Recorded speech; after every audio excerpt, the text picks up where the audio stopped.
My ex-husband's lawyer slid a settlement demand across the mahogany table claiming, I deserved nothing after 12 years of marriage. I reached into my briefcase, pulled out a single manila envelope, and watched the color drain from both their faces. What they didn't know was that I had spent 6 months becoming the one person in the world they should have never underestimated. Before we jump back in, tell us where you're tuning in from. And if this story touches you, make sure you're subscribed, because tomorrow, I've saved something extra special for you. The meditation studio smelled like lavender and eucalyptus, since I had carefully chosen 3 years ago, when I first opened Clarity Wellness in downtown Portland. Morning light filtered through the floor-to-ceiling windows, illuminating dust particles that danced above 20 yoga mats arranged in perfect rows. I stood at the front of the room, watching my students settle into their opening breathwork, and felt the familiar sense of purpose that came from building something meaningful with my own hands. My name is Dr. Maya Rothstein, though most people in my community simply knew me as Maya, the woman who taught meditation to stressed executives and guided breathing techniques to anxious college students. I held a doctorate in clinical psychology from Stanford, but after years of traditional practice, I had discovered my true calling existed in preventive wellness, rather than crisis intervention. The studio represented 5 years of careful planning, relationship building, and the kind of persistent effort that turned vision into reality. The business occupied the ground floor of a converted textile factory in the Pearl District, an area that had transformed from industrial wasteland into Portland's creative hub during the decade I had lived here. Exposed brick walls held certificates from my various training programs alongside artwork from local artists I had commissioned. The space felt warm and inclusive, designed to welcome people regardless of their experience level or background. We offered everything from basic meditation classes to specialized programs for trauma survivors, corporate wellness workshops, and teacher training certifications that had attracted students from across the Pacific Northwest. What made Clarity Wellness particularly successful was the comprehensive approach I had developed over years of refining my methodology. I did not simply teach people to sit quietly and breathe. I integrated cognitive behavioral techniques with traditional mindfulness practices, somatic experiencing with movement therapy, and evidence-based psychology with contemplative wisdom traditions. The combination proved remarkably effective for the particular population Portland attracted, people seeking alternatives to conventional mental health treatment, who wanted something more substantive than trendy wellness fads. The studio employed 6 additional instructors, each bringing specialized expertise that expanded what we could offer. There was James, a former Marine who taught trauma-informed yoga to veterans. Sarah specialized in prenatal and postpartum wellness, supporting new mothers through one of life's most challenging transitions.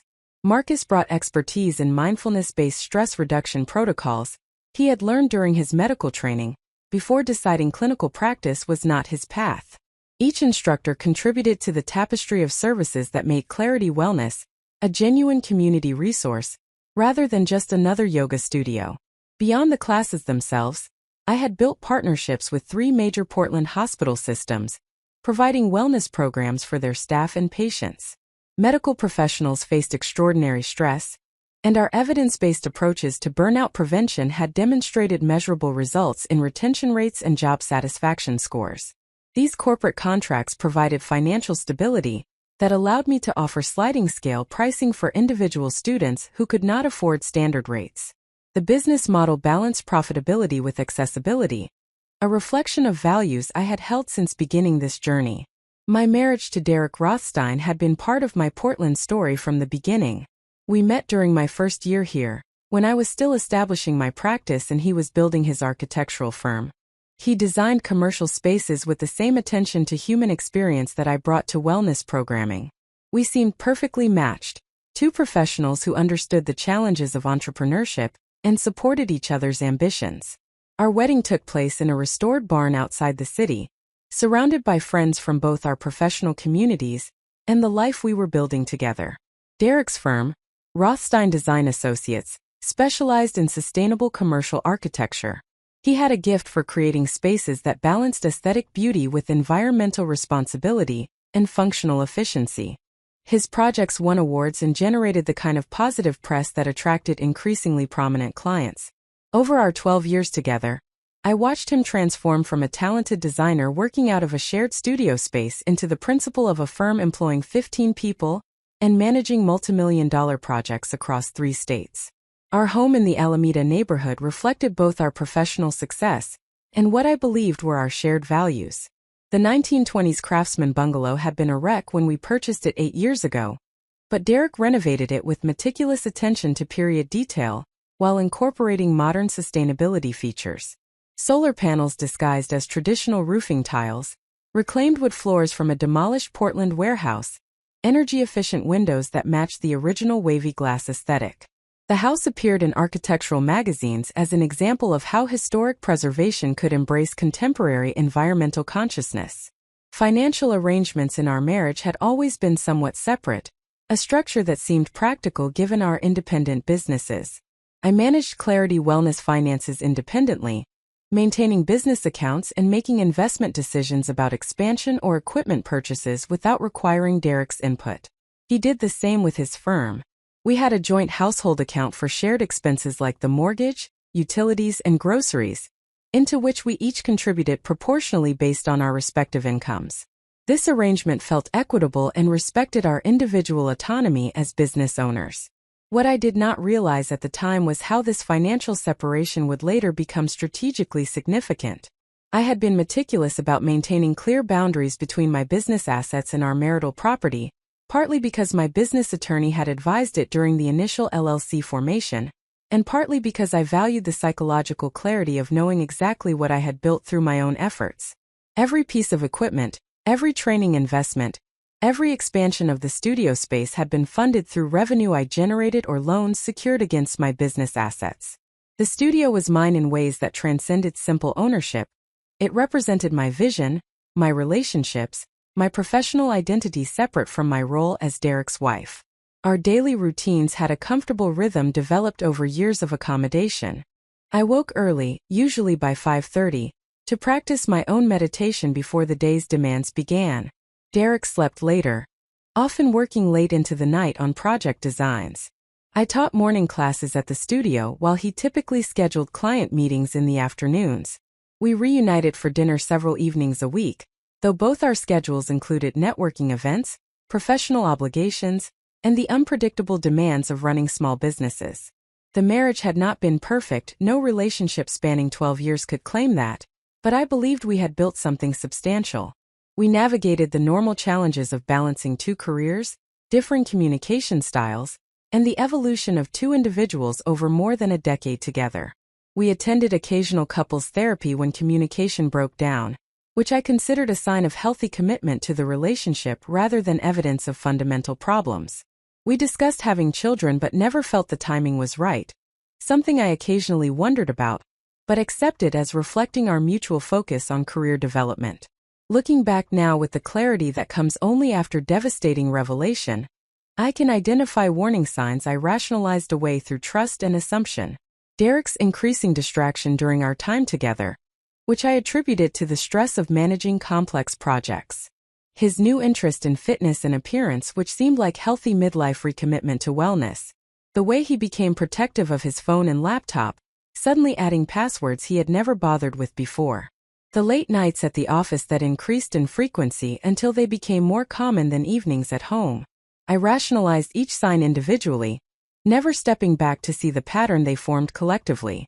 Derek was building his business, a demanding process I understood from my own entrepreneurial experience.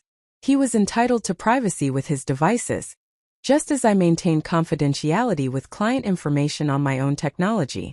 The physical fitness represented positive life changes, something I supported given my professional commitment to holistic wellness. My trust in our partnership prevented me from questioning behaviors that, in isolation, seemed innocuous or even positive. The studio community had become my extended family over the years. Students who started as clients became friends, attending each other's life events and supporting one another through challenges.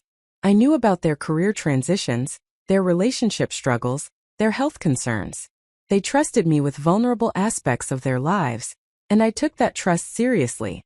The depth of these relationships meant that Clarity Wellness functioned as more than a business. It was a genuine community hub where people found connection in an increasingly isolated urban environment.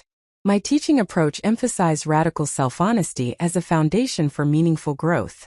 I encouraged students to examine their patterns, question their assumptions, and develop clear-seeing awareness of reality as it existed rather than as they wished it to be. The irony of teaching these principles while failing to apply them to my own marriage would later strike me with devastating force. I was so skilled at helping others see their blind spots while remaining completely oblivious to my own. The financial success of Clarity Wellness had exceeded my initial projections. Revenue had grown steadily each year as our reputation expanded and corporate contracts provided reliable income streams. I reinvested profits into the business, purchasing the building that housed the studio rather than continuing to lease, expanding our program offerings, and building financial reserves that could sustain operations through economic downturns. The business had become genuinely valuable, not just as an income source but as an asset that could potentially be sold if I ever chose to transition into a different phase of life. My professional network extended throughout Portland's wellness and medical communities. I served on the board of the Oregon Mindfulness Association, contributed to research studies at Oregon Health and Science University examining meditation interventions for chronic pain, and regularly presented at conferences about integrating contemplative practices into clinical settings. These professional activities built credibility that attracted more sophisticated clients and partnership opportunities. I was not just running a yoga studio, I was contributing to the evolving understanding of how mind-body practices could support human flourishing. Preparing and narrating this story took us a lot of time, so if you are enjoying it, subscribe to our channel, it means a lot to us. Now back to the story. Personal friendships had inevitably become intertwined with professional relationships in ways that felt natural given how much of my life centered on the studio. My closest friend, Dr. Keisha Williams, was a psychiatrist at OHSU, who regularly referred patients to our programs when they needed complementary approaches to medication management. We met for coffee every Thursday morning, a ritual that provided both personal connection and professional collaboration. She understood the challenges of building a practice, the ethical complexities of working with vulnerable populations, and the satisfaction of witnessing genuine transformation in people who found the right support at the right time. My sister, Rachel, lived in Seattle with her family but visited Portland regularly. She worked in technology consulting, a career path completely different from mine, but we maintained close connection despite the professional distance between our worlds. Rachel had been skeptical when I first announced my intention to open a meditation studio, concerned about financial stability and the viability of the business model. Watching Clarity Wellness succeed had shifted her perspective, and she now took obvious pride in introducing me as her sister who had built something meaningful in the wellness industry. My parents, both retired professors living in Eugene, had always supported my unconventional path, even when they did not fully understand it. My father taught philosophy at the University of Oregon for 30 years, while my mother was a research biologist who studied forest ecosystems. They raised my sister and me to value intellectual rigor, ethical commitment, and the importance of contributing something valuable to the world. Their support had been instrumental when I made the difficult decision to leave traditional clinical practice and pursue the vision that became Clarity Wellness. The studio schedule reflected careful attention to serving diverse populations with varying needs and availability. Early morning classes attracted professionals seeking centeredness before their workday began. Mid-morning sessions drew retirees and people with flexible schedules who appreciated a slower pace. Lunch hour programs served downtown workers who needed stress relief during their brief breaks. Evening classes filled with people decompressing after demanding days. Weekend workshops provided opportunities for deeper exploration of particular topics or practices. This comprehensive scheduling meant the studio maintained activity throughout the week, maximizing both impact and revenue. Physical space within the studio had been designed with intention. The main practice room could accommodate up to 30 students and featured the large windows that filled the space with natural light. A smaller room provided intimate settings for private sessions or specialized classes with limited enrollment. The reception area functioned as community space where students gathered before and after classes, building the social connections that transformed isolated individuals into a supportive community. We offered tea and healthy snacks, maintained a lending library of relevant books, and created comfortable seating areas that invited people to linger rather than rushing away immediately after practice. The business operations required constant attention to details that students never saw. Scheduling software needed maintenance, payment processing systems required monitoring, insurance policies needed annual review, equipment demanded regular replacement, instructors required ongoing training and support. I managed these operational demands alongside teaching my own classes and developing new programs, a balancing act that left me exhausted many evenings but also deeply satisfied. Building something real required this kind of comprehensive engagement, and I took pride in maintaining high standards across all aspects of the operation. My typical day began with personal practice at home, continued with teaching morning classes at the studio, transitioned into administrative work during midday hours, and concluded with evening classes several days per week. The rhythm felt sustainable because I genuinely loved the work. Teaching meditation was not just a career but a calling, a way of contributing to human well-being that aligned perfectly with my values and utilized my particular combination of skills and training. The exhaustion was the good kind, the fatigue that comes from meaningful effort rather than empty striving. The evening Derek told me he wanted a divorce. I had just finished teaching a restorative yoga class designed to help students release deep tension and access genuine relaxation. I arrived home feeling centered and peaceful, carrying that quality of presence that came from guiding others into stillness. Derek sat at our dining room table, still wearing his work clothes, his laptop closed in front of him. The house was quiet in a way that felt different from normal evening calm, heavier somehow, like the air before a thunderstorm. He did not waste time with preamble or softening language. He stated simply that he wanted to end the marriage, that he had been unhappy for some time, that he believed we had grown into different people who no longer belonged together. The words felt rehearsed, as though he had practiced this conversation multiple times before actually having it. I sat across from him, my body still relaxed from teaching class, my mind struggling to process language that contradicted everything I believed about our life together. I asked the obvious questions. Was there someone else? He hesitated just long enough before denying it that I knew he was lying. Could we try counseling? He said he had already made his decision and did not want to prolong the inevitable. What had changed? He offered vague statements about growing apart and wanting different things from life, words that explained nothing while technically answering my question. The shock prevented immediate emotional reaction. I felt numb, distant, as though I was observing the conversation from outside my own body. This was the man I had loved for 12 years, with whom I had built a life and a home.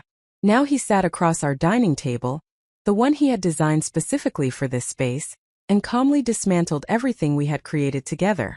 The surreal quality of the moment made it feel unreal, like something happening to someone else rather than my actual life dissolving in real time.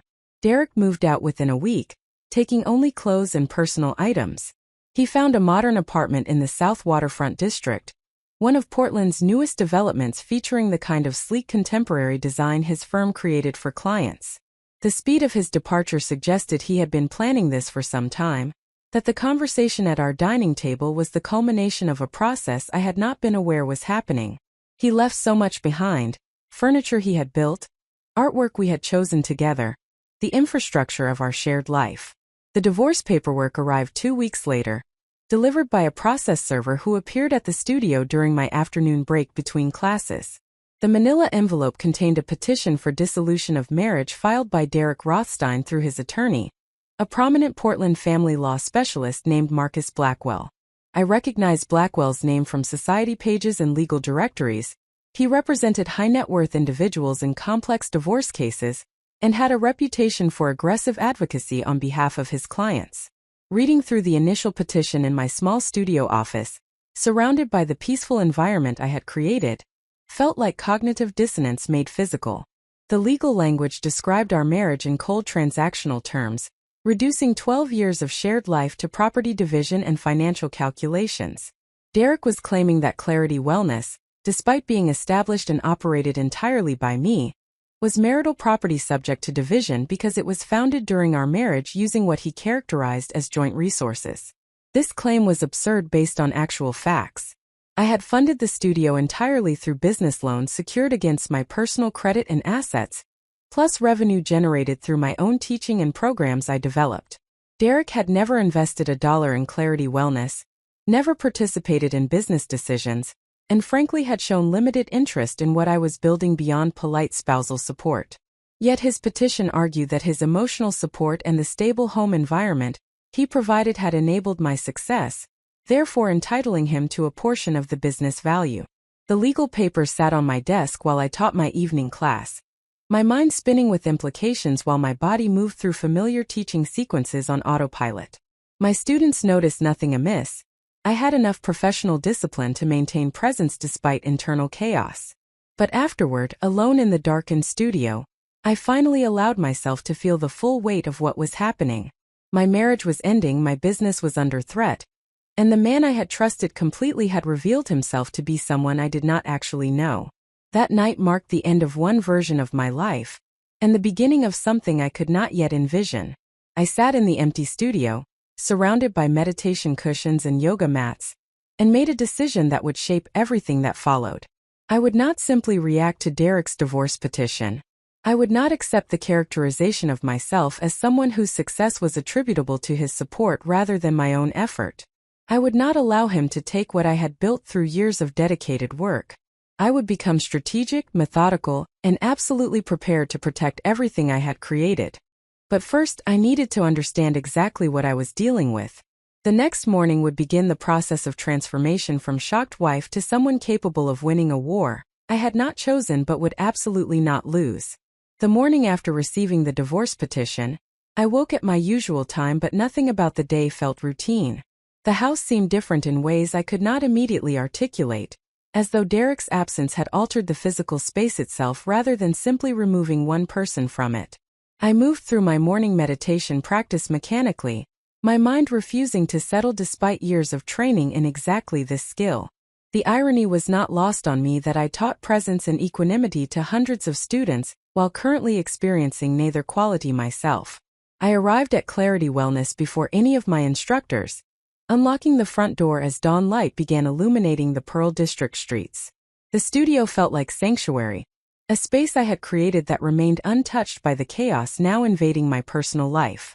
I made coffee in our small kitchen area and sat in the main practice room, surrounded by emptiness that would soon fill with students seeking the peace I currently could not access myself. My first call went to Jennifer Wu, the attorney who had helped me establish Clarity Wellness as a legal entity 5 years earlier. Jennifer specialized in small business law and had guided me through the complex process of structuring the LLC, drafting operating agreements, and ensuring proper separation between personal and business finances. She had become a friend over the years, someone I trusted not just for legal expertise, but for her straightforward assessment of difficult situations. Jennifer answered her office line at 7:45, clearly already deep into her workday. I explained the situation without emotional elaboration, reading key sections of Derek's petition directly from the documents. She listened without interruption until I finished, then released a long breath that communicated more than words could. She told me that Derek's claim to Clarity Wellness as marital property was legally questionable but not frivolous.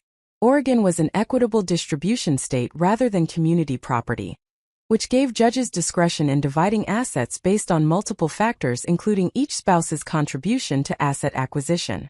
Derek's attorney was apparently arguing that emotional support in stable home environment constituted contribution, a creative interpretation that occasionally succeeded depending on the judge and specific circumstances. However, Jennifer emphasized that my meticulous documentation of funding sources and business operations would be crucial protective factors. The fact that I had maintained separate business accounts, secured loans in my name alone, and operated independently without Derek's financial involvement created a strong argument that Clarity Wellness was my separate property. The challenge would be demonstrating this clearly enough to overcome whatever narrative Derek's expensive attorney was constructing. Jennifer recommended I immediately retain a family law specialist who could handle the divorce proceedings, while she continued advising on business protection aspects. She provided 3 names, attorneys she knew personally and respected for their competence in high-conflict divorces involving business assets. She cautioned me that Marcus Blackwell, Derek's attorney, had a reputation for aggressive tactics and creative legal arguments that sometimes succeeded through sheer persistence, even when underlying merit was questionable. After hanging up with Jennifer, I sat at my desk processing this new information. The divorce was not going to be a simple administrative dissolution of a marriage that had run its course. Derek was apparently preparing to fight for assets that were unambiguously mine, using legal strategies designed to confuse the actual facts of how Clarity Wellness had been built and funded. This revelation transformed my understanding of what I was facing and what would be required to protect myself. My morning classes proceeded normally, though I felt disconnected from my usual teaching presence. I guided students through meditation sequences, offered adjustments to yoga postures, and provided the verbal cues that helped people access deeper states of relaxation. But internally, I was calculating and planning, my mind running through scenarios and strategies, even as my mouth spoke familiar instructions to the practitioners arranged throughout the studio. During my break between morning and midday classes, I called the first attorney on Jennifer's list. Catherine Flores had practiced family law in Portland for 20 years and was known for representing clients, predominantly women, in complex divorce cases involving business assets and professional practices. Her assistant scheduled an emergency consultation for that afternoon, noting in her tone that she understood the urgency. Before leaving for the appointment, I gathered every piece of documentation related to Clarity Wellness that I could locate in my studio office. Bank statements showing the business account history from inception, loan documents with my signature as sole borrower, tax returns filed separately from our joint personal returns, operating agreements listing me as sole member of the LLC, insurance policies in the business name, contracts with hospital systems and corporate clients. This paper trail represented 5 years of meticulous record-keeping, and I now understood why Jennifer had insisted on such thoroughness when establishing the business structure. Catherine Flores maintained her practice in a renovated Victorian house in northwest Portland, the kind of location that communicated established success without corporate sterility. Her office occupied what had likely been a formal dining room, with original woodwork and a fireplace that had been converted into built-in bookshelves. She was a woman in her late 50s with silver hair, and the direct gaze of someone who had seen every possible variation of marital conflict and was no longer surprised by human behavior. I spread my documentation across her conference table and explained the situation with as much factual precision as I could manage. Catherine listened carefully, occasionally asking clarifying questions about specific financial transactions or timeline details. She took notes in a leather journal rather than on a laptop, her handwriting quick and surprisingly elegant. When I finished presenting the situation, Catherine leaned back in her chair and regarded me with an expression I could not quite interpret. She told me that Derek's petition was more aggressive than typical opening positions, suggesting either that he genuinely believed he was entitled to these assets, or that his attorney was employing a strategy of claiming everything possible as negotiating leverage. Either way, the approach indicated this would be a contested divorce requiring significant legal work and likely considerable time to resolve. However, Catherine emphasized that my documentation was extraordinarily strong. The clear separation of business and personal finances, the loan secured without Derek's involvement, and the independent operation of Clarity Wellness all supported my position that the studio was separate property.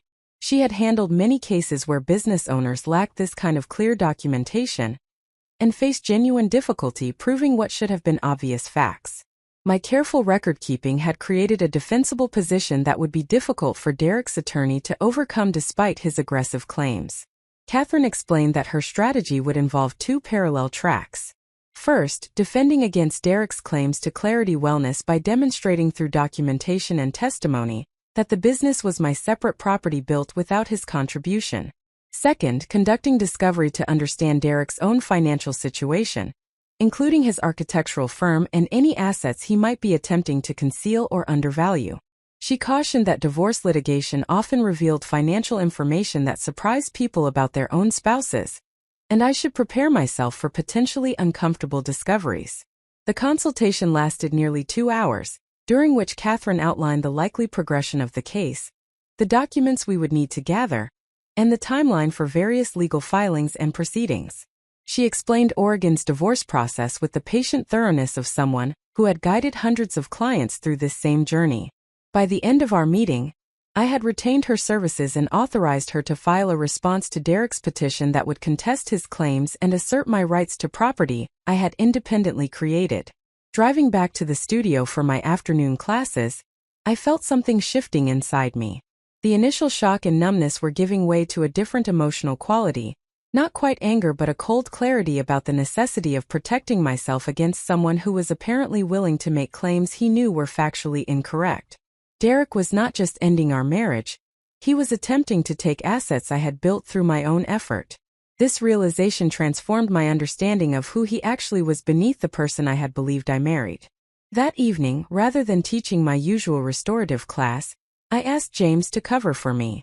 I needed space to think without the demands of maintaining teaching presence. I drove to Forest Park, one of the largest urban forests in the country, and walked the Wildwood Trail as darkness gathered under the dense canopy of Douglas firs and western red cedars. The physical movement helped process the emotional turbulence that threatened to overwhelm my carefully maintained composure. Walking through the forest, I found myself reviewing our 12-year marriage with new perspective. Moments that had seemed loving or supportive now appeared potentially calculated. Derek's encouragement of my meditation studio, which I had interpreted as genuine partnership, might have been strategic investment in an asset he planned to claim as partially his. His lack of interest in the business details, which I had attributed to respect for my autonomy, could have been deliberate creation of deniability about his non-involvement. Every reassuring memory was now contaminated by the possibility of hidden motives I had been too trusting to perceive. The following week brought a series of small revelations that collectively painted a disturbing picture. I discovered that Derek had opened a new bank account 3 months before announcing the divorce, one I knew nothing about despite our practice of maintaining transparency about major financial decisions. When I mentioned this to Catherine during a follow-up call, she made a note and said it suggested financial planning in anticipation of divorce, which could be relevant depending on what funds he had moved into that account. I also noticed that Derek had removed certain items from our house during his initial departure, things I had not immediately recognized as missing. A painting we had purchased together from a local artist, whose work had since appreciated significantly in value.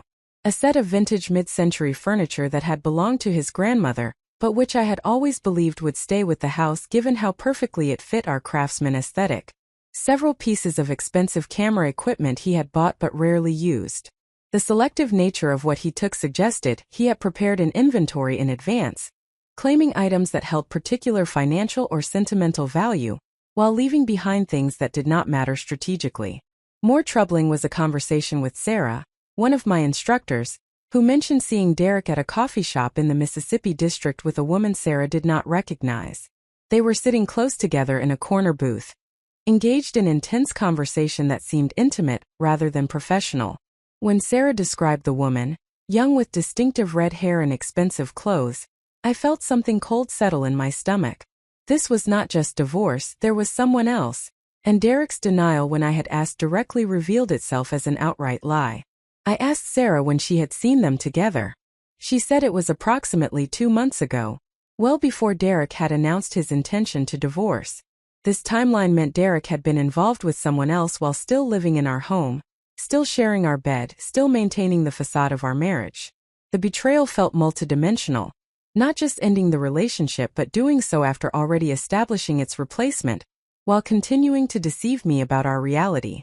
My sister Rachel called that weekend, having learned about the divorce from our mother. Rachel's immediate response was outrage on my behalf, her protective instincts activated by the news that Derek was claiming rights to my business.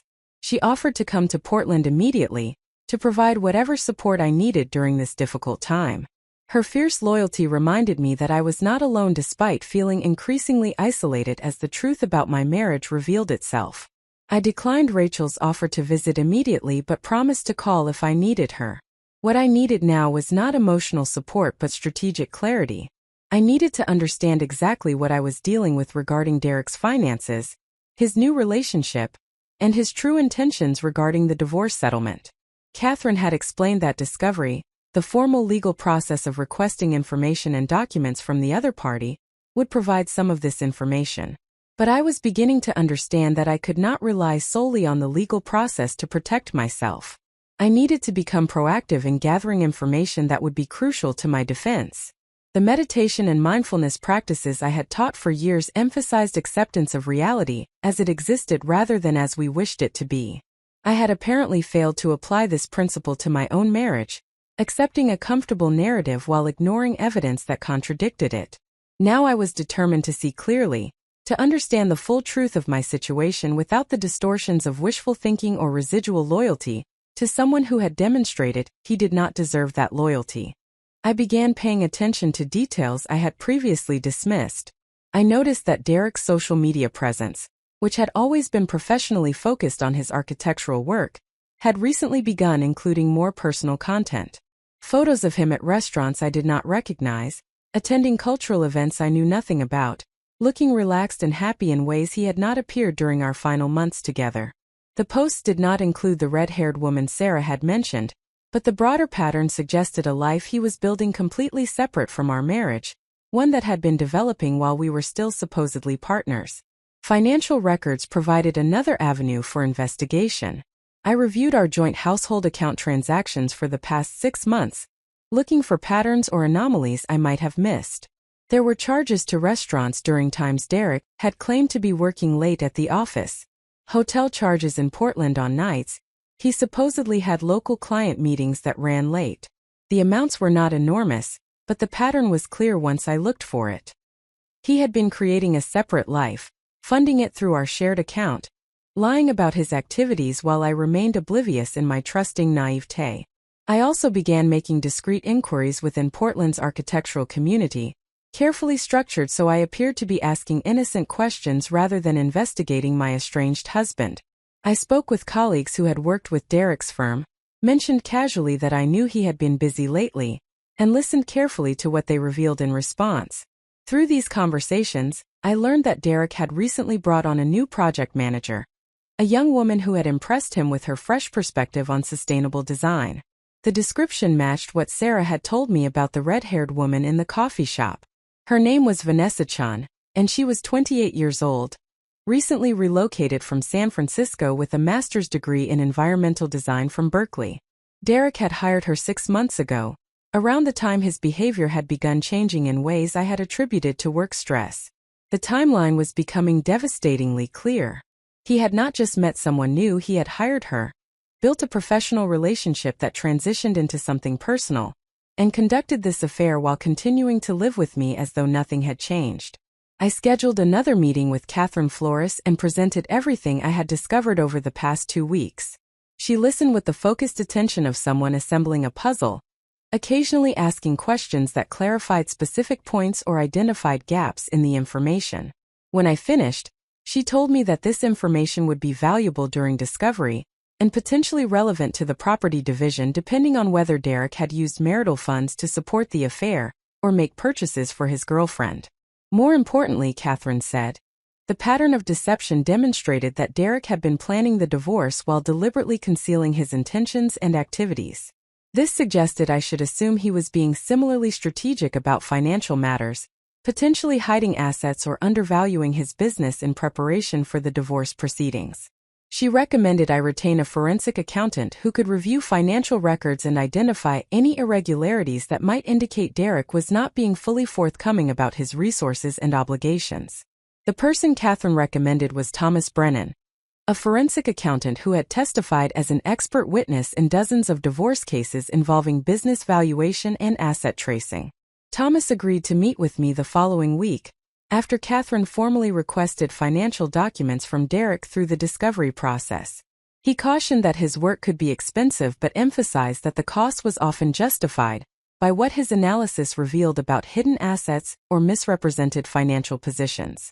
As these pieces fell into place, I recognized that my response to Derek's divorce petition was evolving from defensive protection of my assets into something more comprehensive. I was building a complete picture of our actual financial situation, uncovering information Derek clearly hoped would remain hidden. I was transforming from the shocked wife who numbly accepted her husband's announcement into someone capable of meeting deception with thorough investigation and strategic response. The studio continued operating normally throughout this period, providing both income and psychological refuge from the chaos of my personal life. Students noticed nothing amiss in my teaching, a testament to the professional discipline I had developed over years of practice. But internally I was changed. The woman who had trusted implicitly, who had assumed good faith and honest communication, no longer existed. In her place was someone warier, more calculating, and absolutely determined to protect what she had built from someone who had revealed himself willing to lie, cheat, and steal to get what he wanted. The first crack in my comfortable reality had widened into a chasm revealing fundamental truths about my marriage and the person I had chosen to trust. There was no going back to ignorance, no returning to the pleasant fiction of partnership with someone who had been systematically betraying me for months. I could only move forward with clear eyes and absolute determination to ensure that Derek's betrayal did not extend to taking the business I had built through my own vision and effort. The discovery process in divorce litigation operates under specific rules and timelines, but I quickly learned that formal legal procedures represented only one avenue for gathering crucial information. Catherine filed document requests with Marcus Blackwell's office, demanding comprehensive financial records from Derek, including tax returns, business financial statements, bank account records, credit card statements, and documentation of any debts or obligations. Oregon law required both parties to provide complete financial disclosure, but Catherine warned me that people often found creative ways to delay, obfuscate, or provide technically compliant responses that obscured important details. While waiting for Derek's formal responses to move through the legal system, I began my own careful investigation using resources already available to me. I started with our home, the craftsman bungalow that still felt half mine despite Derek's departure. He had taken personal items and some furniture, but much remained behind, including files, documents, and the accumulated paper trail of 12 years together. I spent an entire Sunday methodically going through his home office, photographing everything with my phone before disturbing the careful organization he had maintained. The filing cabinets revealed more than I expected. Derek had kept meticulous records of his architectural projects, including contracts, invoices, and correspondence with clients. Reading through these documents with new suspicious attention, I noticed patterns I had previously overlooked. Several projects from the past 2 years showed Vanessa Chen's name in the file notes, her involvement dating back further than the 6 months since her official hiring. She had apparently been consulting with his firm on a freelance basis before becoming a formal employee, which meant their professional relationship and whatever developed from it had deeper history than I initially understood. I also found bank statements for the mysterious new account Derek had opened 3 months before announcing the divorce. The statements showed regular deposits from Rothstein Design Associates, his architectural firm, but in amounts that seemed inconsistent with what I understood about the business revenue. Derek had always characterized his firm as successful but not extraordinarily profitable, operating on relatively thin margins typical of small architectural practices. Yet these deposits suggested cash flow substantially higher than he had indicated during our casual conversations about finances over the years. More revealing were the expenditures from this new account. There were charges to high-end restaurants, luxury retailers, and a jewelry store that specialized in custom engagement rings. The timeline of these purchases correlated with the period when Derek had been supposedly working long hours on demanding projects. He had not been working late. He had been spending money on someone else while lying to me about his activities and whereabouts. The documentation of his deception sat in my hands, printed statements that transformed vague suspicions into concrete proof. I photographed every page of these statements, creating a digital archive that could not be destroyed or denied. Catherine had explained that information obtained from shared marital property like our home was generally admissible in divorce proceedings, particularly when it revealed financial misconduct or hidden assets. These statements would be crucial in demonstrating that Derek had been systematically deceiving me while planning his departure and preparing to fight over assets that were unquestionably mine. Beyond the physical documents, I turned my attention to digital information. Derek and I had shared a household computer in addition to our individual work laptops, using it primarily for personal email, online shopping, and managing household accounts. I opened the computer and began systematically reviewing the browser history, saved passwords, and stored files. What I discovered painted an even more disturbing picture of calculated deception. Derek had been researching divorce attorneys as early as 8 months ago, visiting websites for multiple Portland family law firms including Marcus Blackwell's practice. He had read articles about property division in Oregon divorces, how business assets were valued and split, and strategies for maximizing settlement outcomes. This research demonstrated clear premeditation, that he had been planning the divorce and preparing his legal strategy long before ever mentioning any marital dissatisfaction to me. Even more damaging were saved email exchanges between Derek and Vanessa that he had apparently forgotten to delete from the shared computer. The messages dated back nearly a year and progressed from professional discussions about architectural projects through increasingly personal conversations that eventually became explicitly romantic. Reading these exchanges felt like violation compounded on violation, not just the affair itself but witnessing the private language of their developing relationship while I had remained oblivious in the same house. The emails revealed that Derek had been complaining to Vanessa about our marriage for months, characterizing me as emotionally distant and overly focused on my business. He portrayed himself as neglected and unappreciated, seeking connection that he claimed I was unwilling or unable to provide. The characterization bore so little resemblance to our actual relationship that I initially wondered if he was describing someone else entirely. Then I understood that he had constructed a narrative justifying his affair, rewriting our marriage history to cast himself as the victim of my supposed neglect rather than the betrayer of my trust. I copied all of these emails to a secure cloud storage account, creating multiple backups that Derek could not access or delete. Catherine would need this evidence, and I wanted absolute certainty that it would remain available regardless of what Derek might try to do once he realized I had discovered it. The emails demonstrated not just infidelity but a pattern of deception and narrative manipulation that would be relevant to how a judge evaluated his claims and credibility. My investigation expanded beyond documents to include conversations with people in Derek's professional and social circles. I contacted several of his longtime clients, people I had met at various professional events over the years, and mentioned casually that Derek and I were divorcing. Their responses provided useful information about Derek's business that contradicted his characterizations during our marriage. Several clients mentioned major projects with substantial fees, work that Derek had apparently never discussed with me despite our supposed financial transparency. One client, a developer named Patricia Hoffman who had commissioned Derek to design a mixed-use commercial building, expressed surprise that we were divorcing. She mentioned that Derek had recently told her how excited he was about new directions in his personal life, which she had assumed meant positive developments in our marriage. When I gently probed what he had said, Patricia revealed that Derek had spoken about someone new who truly understood his vision and supported his ambitions in ways he had not experienced before. The someone new was obviously Vanessa, and Derek had been discussing his affair with clients while still married to me. I also reached out to other business owners in Portland's design community, people I knew through networking events and professional organizations. The conversations were carefully structured to seem like I was seeking advice about managing divorce as a business owner rather than investigating Derek specifically. However, these discussions often yielded information about Rothstein Design Associates that contradicted Derek's claims about his firm's financial situation. Multiple sources suggested his business was thriving, taking on increasingly prestigious projects, and expanding its staff beyond what I had understood. This discrepancy between Derek's characterization of his business and what others in the industry understood raised serious questions about whether he was being honest in his financial disclosures. If he was undervaluing his firm or concealing revenue, that would be relevant both to property division and to determining appropriate spousal support amounts.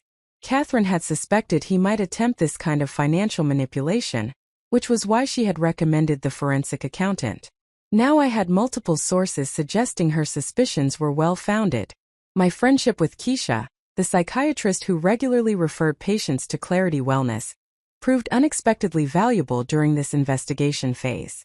Keisha had met Derek numerous times over the years at social events and professional gatherings. During one of our regular Thursday morning coffee meetings, I confided in her about the divorce and what I had been discovering about Derek's hidden life. Her response surprised me with its lack of surprise. Keisha admitted she had never particularly liked Derek, finding him charming on the surface but somehow inauthentic in ways she could not precisely articulate.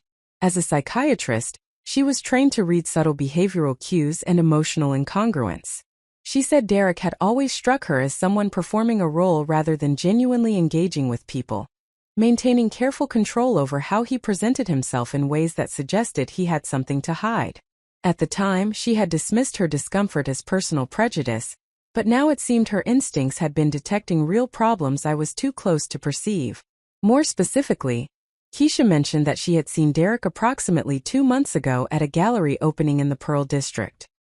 He had been with a young Asian woman with distinctive red hair, the two of them looking at artwork together with an intimacy that went beyond professional colleagueship. Keisha had assumed this was somehow work-related and had not mentioned it to me, not wanting to create problems based on potentially innocent circumstances. Now she regretted not trusting her instincts and telling me what she had observed. This conversation with Keisha reinforced a painful realization that had been building throughout my investigation. Multiple people in my life had apparently noticed signs of Derek's affair and deception but had chosen not to tell me, either because they doubted their own perceptions or because they did not want to be the bearer of devastating news. I had been the last to know about the betrayal happening in my own marriage, protected by both my own trusting nature and others' reluctance to shatter that trust with truth I needed to hear. The studio continued providing both financial stability and psychological refuge throughout this intensive investigation period. Teaching meditation and guiding students through practices designed to cultivate presence and equanimity gave me daily reminders of values I was struggling to embody in my own life. The irony was sharp but also oddly motivating. If I could help others navigate difficult emotional terrain, surely I could apply those same principles to my own crisis. The key was recognizing that self-compassion did not mean passive acceptance of mistreatment, that setting firm boundaries and protecting myself was entirely consistent with mindfulness values. I also began using the studio as an information-gathering resource in ways I had not previously considered. Several of my students worked in fields adjacent to Derek's architectural practice, including commercial real estate development, construction management, and urban planning. During casual conversations before or after classes, I mentioned my divorce and listened carefully to what people offered about their professional interactions with Rothstein Design Associates. These conversations yielded useful context about Derek's business reputation, the scale of projects his firm was handling, and the general perception of his success in the Portland design community. One particularly valuable conversation occurred with a student named Robert Chun, who worked in commercial property management. He mentioned that his company had recently hired Derek's firm for a major renovation project, with a budget exceeding $2 million. This single project represented substantially more revenue than Derek had ever indicated his firm was generating. When I expressed surprise at the project's scale, Robert seemed confused, saying he had assumed I would know about such a significant contract. His assumption revealed how thoroughly Derek had been concealing his actual business success from me while we were still married. The pattern emerging from my investigation was devastatingly clear. Derek had been systematically lying about virtually every significant aspect of his life for at least the past year and possibly longer. He had hidden his affair, concealed his firm's actual financial performance, misrepresented his activities and whereabouts, and carefully prepared for divorce while maintaining the facade of our marriage. The level of deception required to sustain all these simultaneous lies suggested a capacity for calculated dishonesty I had never suspected in someone I had trusted completely. Thomas Brennan, the forensic accountant Catherine had recommended, began his analysis once Derek's formal financial disclosures arrived through the discovery process. Thomas was a meticulous man in his early 60s who had spent decades untangling complex financial situations in divorce cases. He approached the documents Derek had provided with professional skepticism, immediately identifying several irregularities that suggested incomplete or misleading disclosure. The business valuation Derek had submitted for Rothstein Design Associates seemed substantially lower than what the revenue and client base would support. Thomas explained that business owners often undervalued their firms during divorce proceedings by emphasizing debts and expenses while minimizing assets and income potential. Derek's valuation appeared to employ several of these common tactics, characterizing the firm as barely profitable when actual project billings suggested much healthier financial performance. More concerning were gaps in the documentation Derek had provided. Several bank accounts showed transfers to other accounts that were not included in his financial disclosure. Credit card statements had been submitted, but with numerous transactions redacted or summarized in ways that obscured what the charges actually represented. Tax returns were provided, but without supporting schedules that would show the detailed breakdown of business income and expenses. These omissions and redactions suggested Derek was hiding significant financial information that he was legally obligated to disclose. Thomas recommended we subpoena additional records directly from financial institutions, rather than relying on what Derek voluntarily provided. Banks, credit card companies, and investment firms would be required to produce complete unredacted records in response to legal subpoenas. This process would be time-consuming and expensive, but Thomas believed it was necessary to get an accurate picture of Derek's actual financial situation. His experience suggested that when people went to this much effort to obscure their finances, there were usually significant assets or income streams they were attempting to hide. As the investigation deepened and revealed layer after layer of deception, I felt my understanding of my 12-year marriage fundamentally shifting. The relationship I had believed was built on trust, mutual support, and shared values revealed itself as something much more one-sided. I had been genuine and transparent while Derek had been strategic and deceptive. I had trusted while he had calculated. I had invested in partnership while he had apparently been protecting his individual interests even during what I thought were our good years. This realization was painful but also clarifying. I was not dealing with someone who had made an impulsive mistake or fallen unexpectedly out of love. I was dealing with someone who had carefully planned betrayal while maintaining the appearance of commitment. Someone who would lie about fundamental aspects of his life while sleeping beside me each night. Someone who would claim rights to assets he knew were built entirely through my effort. Understanding this truth meant I could stop questioning myself and start focusing entirely on protection and strategy. The uncomfortable investigation phase taught me that gathering information required persistence, creativity, and willingness to look at painful truths without flinching. Every document I uncovered, every conversation that revealed new deception, every financial record that contradicted Derek's claims added to the comprehensive picture I was building. This picture would become the foundation for everything that followed, the evidence that would protect my business and demonstrate to a judge exactly who had been honest and who had been systematically lying throughout our marriage and the divorce process. By the end of this investigation period, I had assembled a substantial archive of documentation that told a very different story than what Derek was presenting through his attorney. I had proof of his affair, evidence of hidden financial accounts, documentation of business success he was attempting to conceal, and testimony from multiple sources about his deception. Most importantly, I had transformed from someone reacting to unexpected betrayal into someone methodically building an unassailable case that would protect everything I had created and expose every lie Derek was telling.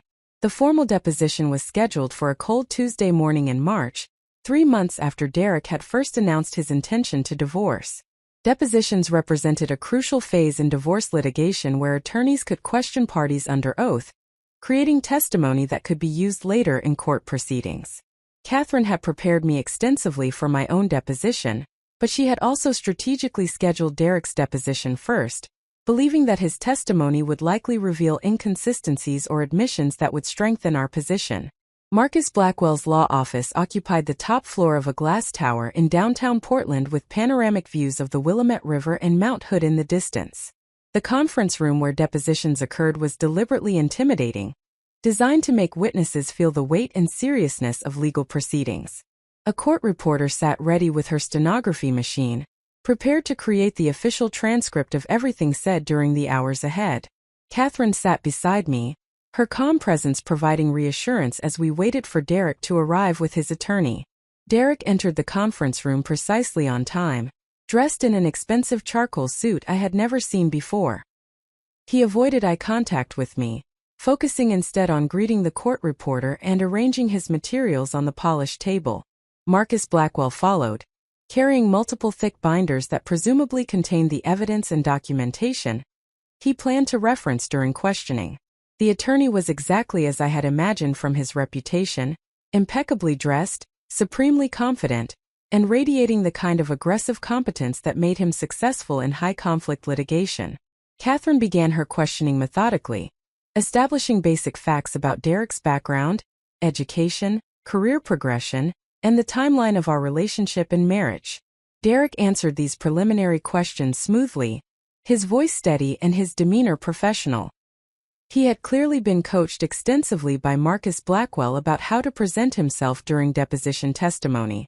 Everything about his performance communicated reasonableness and credibility, the persona of someone simply seeking fair resolution of a failed marriage. The questioning shifted to Derek's business, Rothstein Design Associates, and immediately the tenor changed. Catherine asked specific questions about the firm's revenue, number of employees, ongoing projects, and financial performance over the past 5 years. Derek's answers became vague and evasive, frequently responding that he would need to check records or consult with his accountant to provide accurate figures. When Catherine pressed for approximate ranges or general characterizations, Derek claimed he could not recall details without reviewing documentation. Catherine then produced documents we had subpoenaed directly from Derek's business bank accounts, records that told a very different story than what he had disclosed in his financial affidavit. She asked Derek to explain discrepancies between his sworn statement that the firm generated approximately $300,000 in annual revenue and bank deposits showing transactions totaling well over $800,000 in the previous year alone. Derek's confident demeanor faltered visibly as he struggled to reconcile the contradictory numbers. His explanation, when it finally came, was that the bank deposits included various transactions that were not actually revenue, such as client deposits that were later refunded, transfers between accounts, and other financial movements that inflated the apparent income. Catherine systematically dismantled this explanation by walking through specific transactions, showing that the vast majority represented genuine client payments for architectural services rendered.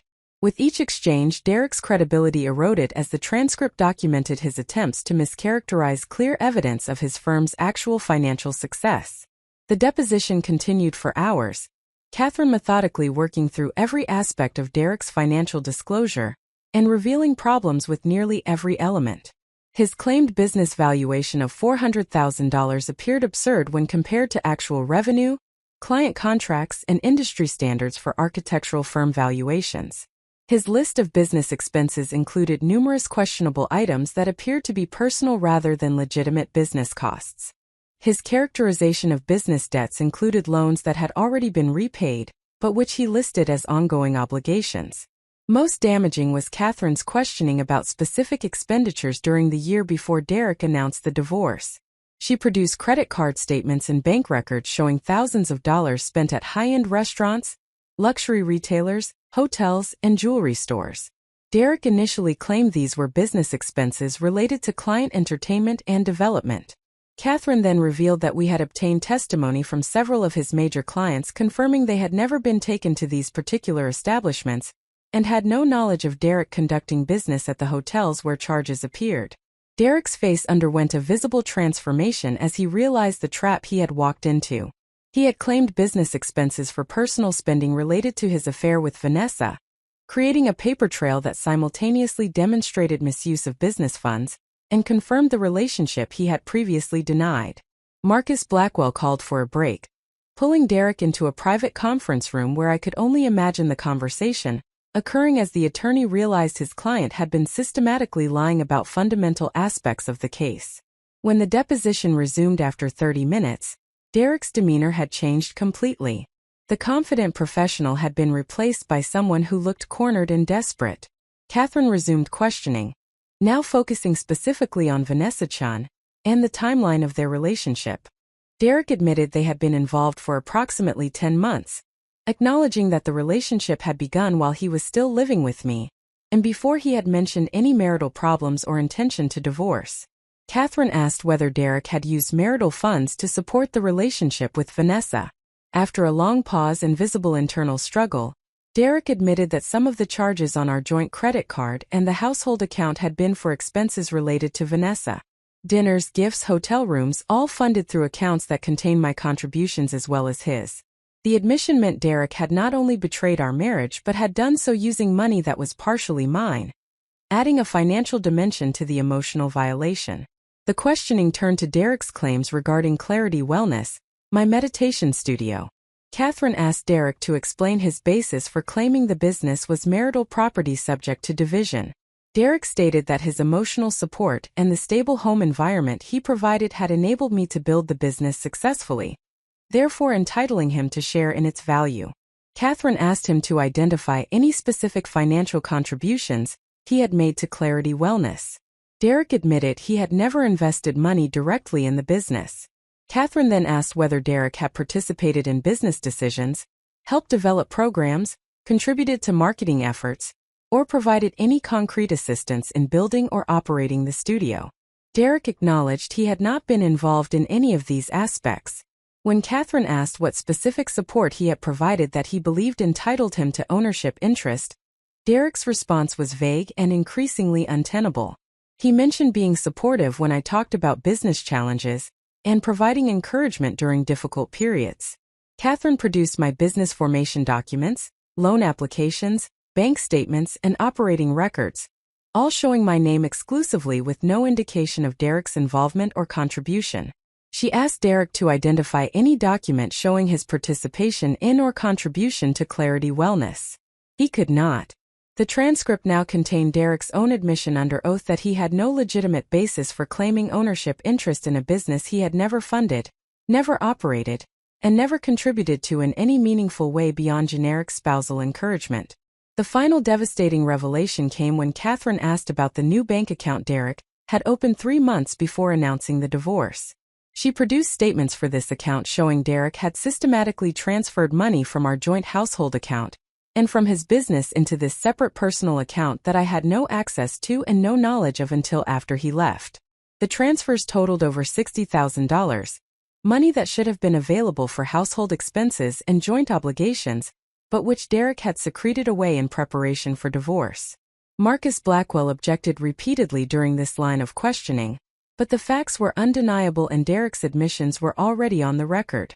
He had hidden money, misrepresented his income, used marital funds for an affair, and claimed rights to assets he had no legitimate connection to.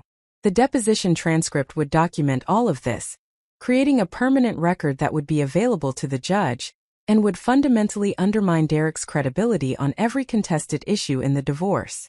When the deposition finally concluded after more than 6 hours, Derek looked physically diminished, his earlier confidence completely evaporated. He gathered his materials quickly and left the conference room without acknowledging my presence. Marcus Blackwell remained behind, speaking quietly with Catherine in tones I could not hear. Their conversation lasted several minutes before Catherine returned to where I sat reviewing my notes. Catherine told me the deposition had exceeded her most optimistic expectations. Derek had made admissions that would be nearly impossible to overcome in court, and his credibility was now thoroughly compromised on every significant issue. Marcus Blackwell had just indicated his client might be interested in discussing settlement rather than proceeding to trial, a clear recognition that Derek's position had become untenable. The revelation of his lies under oath had shifted the entire dynamic of the divorce, transforming what Marcus had approached as an aggressive property grab into a situation where Derek now needed to minimize his losses. We left the office building and walked several blocks to a quiet coffee shop where we could discuss strategy without risk of being overheard. Catherine explained that Marcus Blackwell's settlement overture represented a significant tactical shift. Attorneys like Marcus did not suggest settlement unless they recognized their client's position was weak and trial outcomes were likely to be unfavorable. Derek had apparently realized, probably during that break in the deposition, that continuing to fight would only result in more public exposure of his lies and likely lead to a judicial outcome worse than what he might achieve through negotiated settlement. However, Catherine cautioned against appearing too eager to settle. We now held the stronger position, and any settlement needed to reflect that reality. Derek had no legitimate claim to Clarity Wellness, and his financial misconduct suggested he actually owed me reimbursement for marital funds he had misappropriated. We should be willing to settle, but only on terms that protected my interests and held Derek accountable for his deception. The goal was not punishment but rather fair resolution that acknowledged the actual facts rather than the false narrative Derek had initially presented.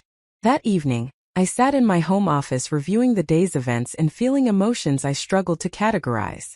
There was satisfaction in watching Derek's lies exposed under oath, relief that my careful investigation and documentation had been validated, and vindication that my perception of reality had been accurate despite Derek's attempts to manipulate the narrative. But there was also profound sadness at the complete destruction of what I had believed was a genuine partnership built on mutual trust and respect. I called my sister Rachel and recounted the deposition in detail. She listened with the fierce attention of someone who cared deeply about my well-being and was invested in seeing justice prevail. When I finished describing Derek's admissions and the exposure of his systematic lying, Rachel released a long breath before speaking.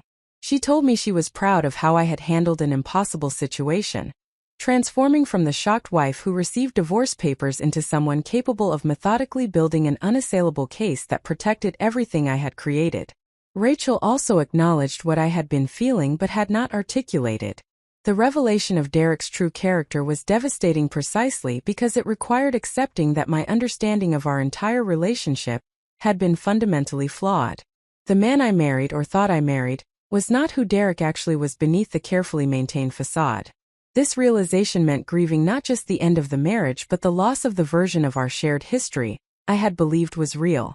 That grief was valid and necessary, even as I simultaneously pursued the strategic and legal actions required to protect myself. The next several days brought a strange calm, the pause between revelation and response. Marcus Blackwell formally requested a settlement conference where both parties and their attorneys would meet to discuss possible resolution terms before proceeding further with litigation. Catherine agreed to the meeting, scheduled for the following week, while emphasizing that we would not be pressured into accepting inadequate terms simply to avoid the time and expense of continued court proceedings. I used this waiting period to process what had occurred and prepare myself emotionally for the settlement negotiations ahead. The meditation practices I taught to others became crucial tools for managing my own turbulent emotional landscape. I sat with the anger, the grief, the betrayal, and the strange satisfaction of watching truth prevail over lies. I allowed myself to feel all of it without trying to rush through the discomfort towards some imagined resolution or peace. The students at Clarity Wellness, most of whom knew nothing about my personal crisis, continued arriving for classes where I guided them through practices designed to cultivate equanimity and clear seeing. The irony of teaching these qualities while personally struggling to embody them remained sharp, but it also felt oddly appropriate. Spiritual practice was not about achieving permanent serenity, but rather about developing skills to navigate difficulty with awareness and wisdom. My current situation was testing exactly those capabilities I had spent years developing and teaching to others. Keisha, my psychiatrist friend, met me for our regular Thursday coffee and asked how I was genuinely doing beneath the strategic planning and legal maneuvering. I told her truthfully that I was functioning effectively, while also experiencing waves of intense emotion that sometimes threatened to overwhelm my careful composure. She normalized this experience, explaining that betrayal trauma created psychological impact similar to other forms of trauma, and that managing daily functioning while processing that trauma required enormous psychological resources. What Keisha emphasized, and what I found helpful, was that my strategic response to Derek's betrayal was not incompatible with genuine emotional processing. I could simultaneously protect myself legally and financially, while also allowing myself to grieve what had been lost. The two processes were not contradictory, but rather complementary aspects of moving through crisis toward whatever new reality would emerge on the other side. Strength did not require suppressing vulnerable emotions, but rather meant continuing to function purposefully, even while experiencing those emotions fully. The devastating revelation phase taught me that truth, however painful, was always preferable to comfortable illusion. Derek's deposition had exposed lies that shattered any remaining hope of amicable resolution based on mutual good faith. But that exposure also liberated me from any lingering doubt about whether I was being too harsh, too aggressive, or too unforgiving in protecting my interests. Derek had demonstrated through his own sworn testimony exactly who he was and what he was willing to do. My only rational response was to proceed with absolute clarity about that reality and zero tolerance for further manipulation or deception. As I prepared for the settlement conference that would determine the next phase of this journey, I felt transformed from the woman who had received divorce papers 3 months earlier. That woman had been shocked, confused, and uncertain about how to respond to unexpected betrayal. The woman preparing for settlement negotiations was clear-eyed, thoroughly informed, and absolutely determined to accept nothing less than terms that reflected actual truth rather than Derek's self-serving fiction. The revelation of his lies had been devastating, but it had also been clarifying in ways that would shape everything that followed. The settlement conference was scheduled for the following Tuesday at a neutral location, a mediation center in Northwest Portland that specialized in facilitating difficult negotiations. The days between Derek's devastating deposition and the upcoming settlement meeting provided crucial time for strategic planning, emotional preparation, and assembling the comprehensive case that would determine the final terms of our divorce. Catherine emphasized that settlement negotiations require different skills than courtroom advocacy, focusing on calculated positioning and strategic compromise, rather than adversarial confrontation. Catherine and I met 3 times during that week to prepare for the settlement conference. We reviewed every piece of evidence, every admission Derek had made during his deposition, and every document that supported my position regarding Clarity Wellness and the division of marital assets. Catherine created detailed spreadsheets showing the actual financial picture versus what Derek had initially claimed, with differences highlighted in red to demonstrate the magnitude of his misrepresentations. These visual presentations would be powerful tools during negotiations, making the disparities impossible to dismiss or minimize. More importantly, Catherine worked with me to develop a clear understanding of my priorities and boundaries for settlement. What outcomes were absolutely non-negotiable? What issues might have flexibility for strategic compromise? How much was I willing to concede on secondary matters to secure primary objectives? These questions required honest self-assessment about what actually mattered versus what represented emotional reaction to betrayal. The goal was not to punish Derek, but rather to achieve a settlement that protected my legitimate interests while allowing both of us to move forward with our separate lives. My non-negotiable positions were clear and well-founded. Clarity Wellness was my sole separate property, built entirely through my own effort and funding, and Derek had no legitimate claim to any portion of the business. The house we had shared would need to be sold, with proceeds divided equitably after accounting for my larger down payment contribution from premarital savings. Derek owed reimbursement for marital funds he had misappropriated to support his affair with Vanessa, totaling approximately $15,000 based on documented expenditures. These positions were legally sound and supported by overwhelming evidence. Areas where I had potential flexibility involved the timeline for various transitions and certain personal property divisions that held more sentimental than financial value. I was willing to be reasonable about giving Derek time to arrange financing for his portion of obligations and to negotiate fairly about dividing furniture, artwork, and other household items. This flexibility would demonstrate my reasonableness to the mediator, while preserving my firm stance on issues that actually mattered to my financial security and business ownership. Beyond the legal and financial preparation, I spent considerable time during this retreat period focusing on my psychological readiness for the settlement conference. I would be sitting across a table from Derek for potentially hours of intense negotiation, facing the person who had betrayed me while maintaining the composure necessary for effective advocacy. This would require emotional regulation skills I had developed through years of meditation practice, but had never needed to deploy in circumstances this personally challenging. I increased my personal meditation practice during these days, sitting for longer periods each morning and evening. The practice was not about achieving some transcendent state of peace, but rather about developing capacity to observe my own emotional reactions with enough distance that they did not dictate my behavior. I could feel anger, grief, and betrayal while simultaneously maintaining strategic clarity about what I needed to accomplish during negotiations. The emotions were valid and important, but they could not be allowed to undermine my effectiveness in protecting my interests. My instructors at Clarity Wellness noticed I was carrying unusual stress, though I had not shared details of the divorce proceedings with most of them. James, the former Marine who taught trauma-informed yoga, approached me after a class I had covered for him when his schedule changed unexpectedly. He mentioned that he recognized the signs of someone preparing for a difficult confrontation, having seen similar patterns in soldiers before combat operations. His observation was astute and his offered support genuine. I acknowledged to James that I was dealing with a challenging personal situation that would reach a critical point in the coming week. He offered advice drawn from his military experience about maintaining operational focus during high-stress situations. The key, he emphasized, was having absolute clarity about the objective, detailed preparation for likely scenarios, and ruthless discipline about staying focused on mission accomplishment rather than emotional reaction. His framework resonated with how Catherine had been coaching me to approach the settlement conference, and hearing it from a different perspective reinforced my understanding of what would be required. My sister Rachel called multiple times during this strategic retreat period, checking on my emotional state and offering to fly down from Seattle if I wanted company during this difficult time. I appreciated her concern but declined the visit, recognizing that I needed this time alone to prepare mentally and emotionally for what was coming. Rachel understood, having witnessed my tendency towards solitary processing during difficult periods throughout our lives. She made me promise to call immediately after the settlement conference, regardless of the outcome or how late the negotiations ran.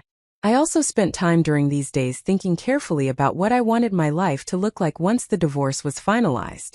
This forward-looking perspective provided important context for settlement decisions. I did not want to be trapped in ongoing disputes or complicated arrangements that would require continued interaction with Derek. I wanted clean separation, clear terms, and the ability to move forward without his presence in any aspect of my life beyond necessary legal documentation.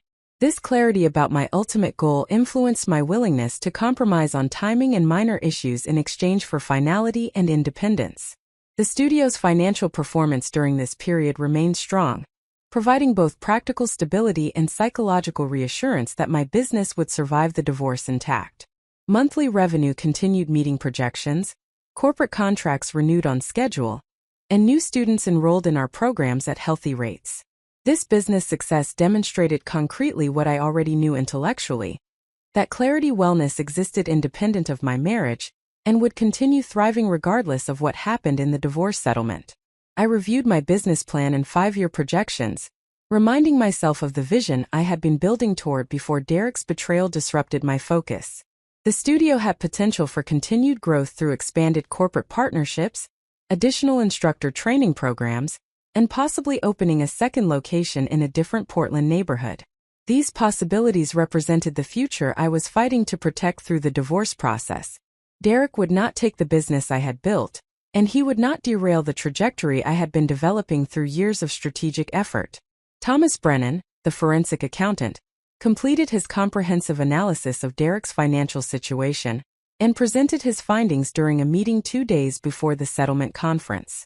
His report documented systematic undervaluation of Rothstein Design Associates, identification of hidden accounts and assets Derek had not disclosed, and calculation of the true financial picture that was substantially more favorable to Derek than what he had claimed in his initial financial affidavit. Thomas estimated Derek's net worth was approximately $800,000 higher than his sworn disclosure had indicated. This forensic analysis would be devastating ammunition during settlement negotiations. Derek had committed what amounted to financial fraud during discovery, misrepresenting his assets and income in ways that would infuriate any judge who reviewed the case. Marcus Blackwell would understand immediately upon seeing Thomas's report that proceeding to trial would result in Derek facing not just unfavorable property division, but potential sanctions for discovery abuse and possibly criminal referral for perjury. The report gave us enormous leverage to demand settlement terms that reflected Derek's actual financial position, rather than his fabricated version. Catherine and I discussed strategy for deploying this forensic report during the settlement conference. We would not lead with it immediately but rather would allow Derek and Marcus to present their initial settlement proposal first. If their offer was reasonable and acknowledged reality, we might negotiate based on good faith without needing to fully expose the extent of Derek's financial deception. However, if they continued maintaining positions based on the false financial picture Derek had initially presented, we would produce Thomas's report and watch their entire negotiating position collapse under the weight of documented fraud. The evening before the settlement conference, I prepared methodically as though preparing for a significant professional presentation.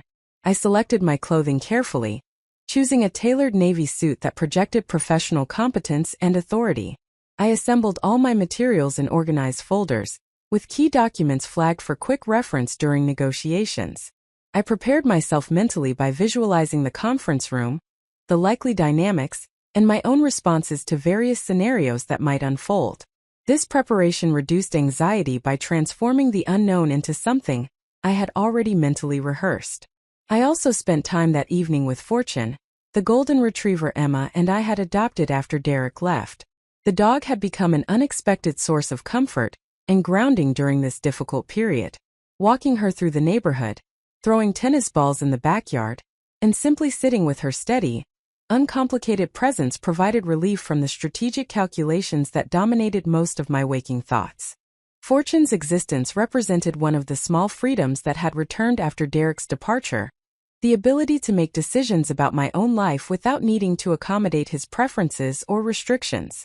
Sleep came surprisingly easily that night, perhaps because I had done everything possible to prepare and recognize that additional worry would serve no useful purpose. I woke before my alarm, immediately alert with the focused clarity that sometimes emerges before significant events. My meditation practice that morning felt different, less about calming anxiety, and more about gathering internal resources for the challenge ahead. I was as ready as I could possibly be for whatever the settlement conference would bring. The Mediation Center occupied a renovated Victorian mansion near Providence Park, featuring multiple conference rooms designed to facilitate difficult conversations. Catherine and I arrived 15 minutes early, as planned, giving us time to settle into the space and establish our presence before Derek and Marcus appeared. The conference room featured a large oval table, comfortable chairs, and windows overlooking a garden that was beginning to show early spring growth. A mediator named Susan Gallagher would be facilitating the negotiations, working to help both parties find common ground while remaining neutral about the substantive issues. Derek and Marcus Blackwell arrived precisely on time, both men dressed in dark suits and carrying briefcases that presumably contained their own materials and documentation.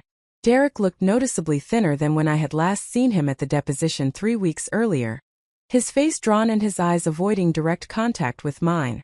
Whatever confidence he had carried into this divorce process had been thoroughly eroded by the exposure of his lies and the recognition that his initial aggressive strategy had backfired completely. Susan Gallagher began the settlement conference with standard introductory remarks about the mediation process, emphasizing that her role was facilitative rather than evaluative. She would not be telling either party what they should accept, but rather would help us communicate effectively and explore possible resolutions to disputed issues. She acknowledged that divorce mediation often involved strong emotions and asked that everyone commit to maintaining respectful communication throughout the process, regardless of how difficult the discussions became. Marcus Blackwell requested permission to make an opening statement, which Susan granted. He spoke for approximately 10 minutes, characterizing the divorce as an unfortunate situation where two good people had grown apart and now needed to divide their shared assets fairly. He emphasized Derek's contributions to the marriage, including his emotional support of my business ventures, and his role in creating the stable home environment that had allowed both of us to pursue professional success. He suggested that equitable division required recognizing these intangible contributions alongside more obvious financial factors. Catherine responded with her own opening statement, methodically dismantling the narrative Marcus had presented.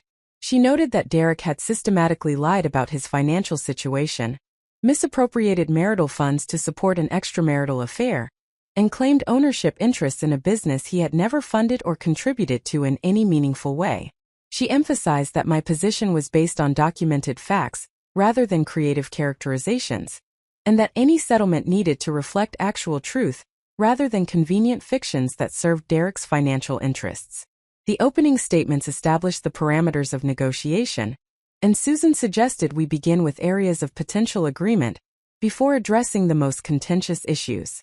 We quickly resolved several minor property division matters, agreeing on how to split household furnishings, personal belongings, and other items that held relatively limited financial value.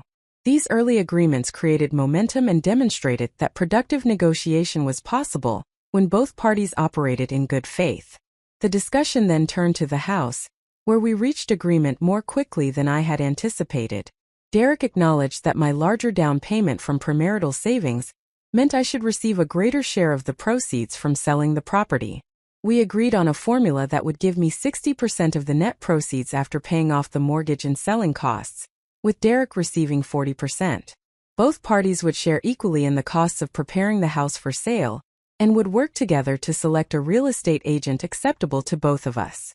With these preliminary matters resolved, the conversation inevitably moved to the two major disputed issues where Derek and I remained far apart in our positions: his claims to Clarity Wellness and the question of whether he owed reimbursement for marital funds he had misappropriated. These issues would determine whether the settlement conference succeeded, or whether we would proceed to trial where a judge would impose resolution neither of us could control. Marcus began by presenting Derek's position on Clarity Wellness, arguing that while Derek had not made direct financial contributions to the business, his support had been instrumental in allowing me to take the risks necessary for entrepreneurial success. Without the stability of our marriage and Derek's income supplementing household expenses during the studio startup phase, Marcus argued, I would not have been able to build the business to its current level of success. Therefore, Derek should receive some recognition of his contribution through a settlement payment that acknowledged the business value his support had helped create. Catherine allowed Marcus to complete his argument before responding with devastating precision. She produced documents showing that during Clarity Wellness's startup phase, I had actually contributed more to household expenses than Derek despite earning less income, because I had been determined to keep business and personal finances completely separate. She presented my business bank statements showing that every dollar used to build the studio had come from business revenue or loans secured solely against my personal credit. She noted Derek's own deposition admission that he had never participated in business decisions, program development, or operational matters.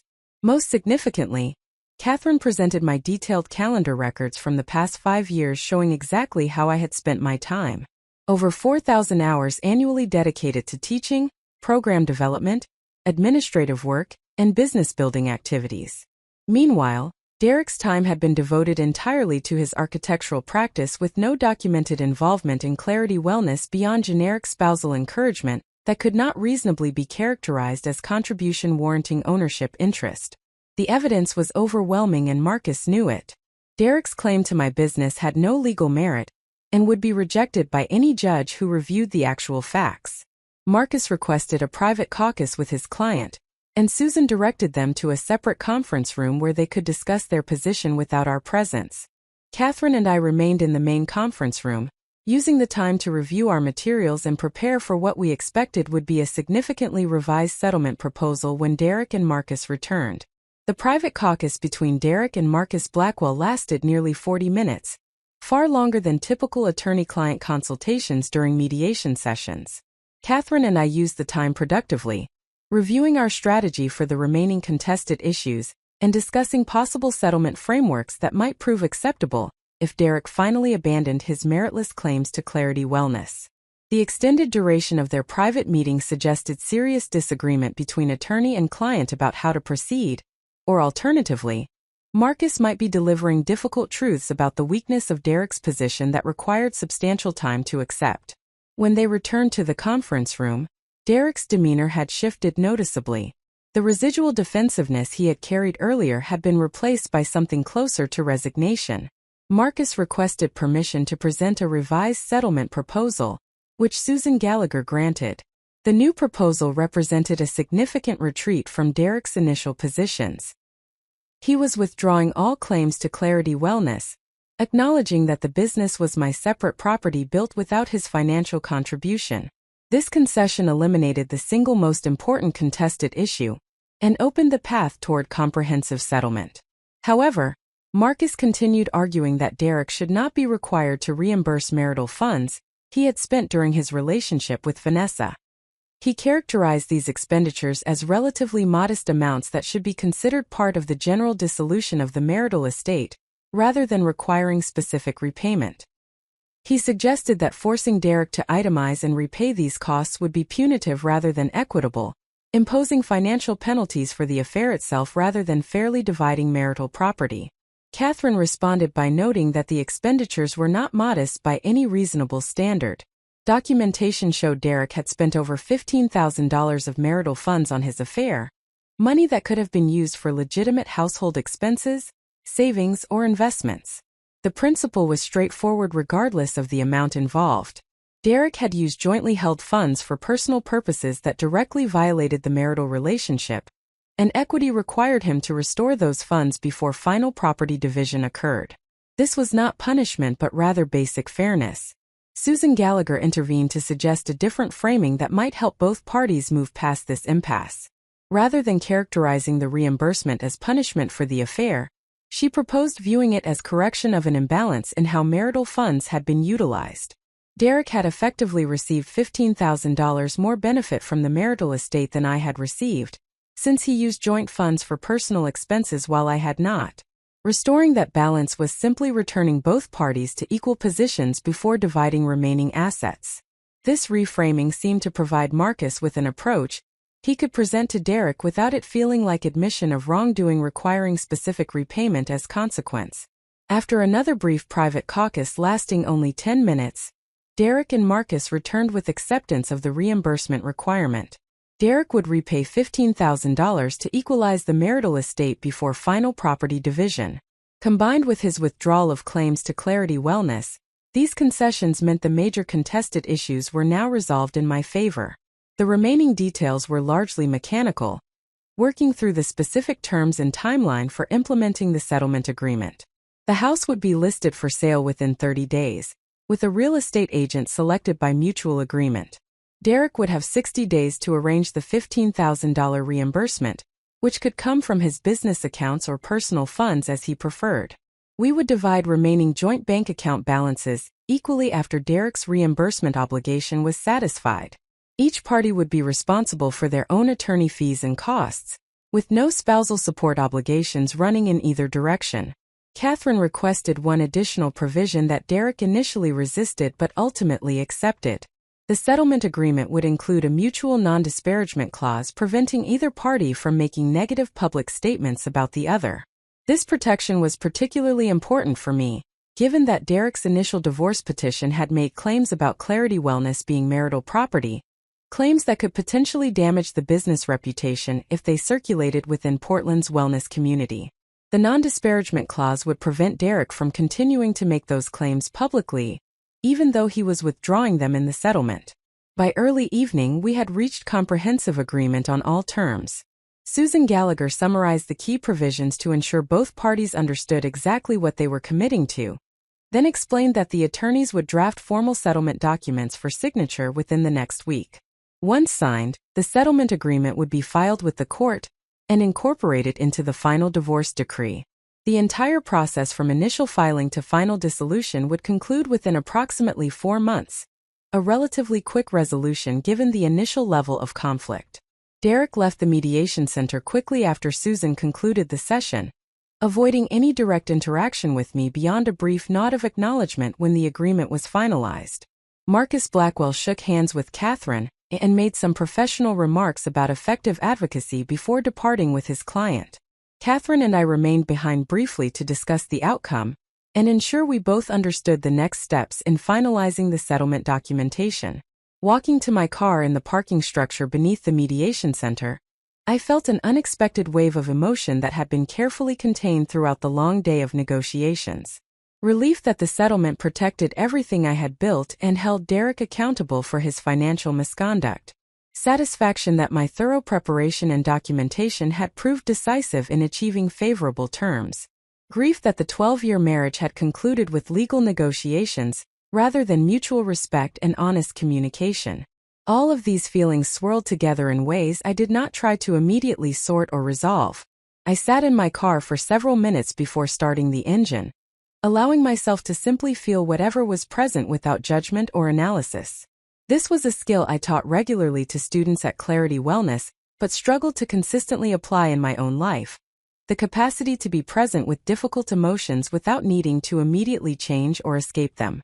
The settlement represented a victory by any objective measure, but it also marked the final acknowledgement that my marriage was truly ending, and the future I had imagined would never exist.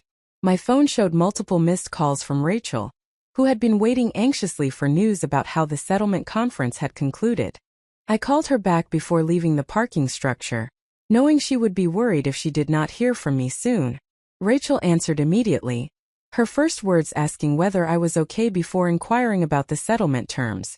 I summarized the outcome briefly, emphasizing that I had achieved all my essential objectives and that the divorce would be finalized without trial. Rachel's response combined celebration of the legal victory with concern about my emotional state. She knew me well enough to recognize that successful outcomes did not automatically translate into psychological well-being, particularly when the success involved documenting betrayal by someone I had loved and trusted. She offered again to visit Portland for the weekend, and this time I accepted. Having my sister's physical presence and support would help as I processed what had occurred, and began thinking seriously about the next chapter of my life after the divorce finalized. That evening, I returned to the house that would soon be listed for sale, walking through rooms that held 12 years of accumulated memories. The kitchen where Derek and I had cooked countless meals together, discussing our days and planning our futures. The living room where we had hosted friends for dinner parties and game nights.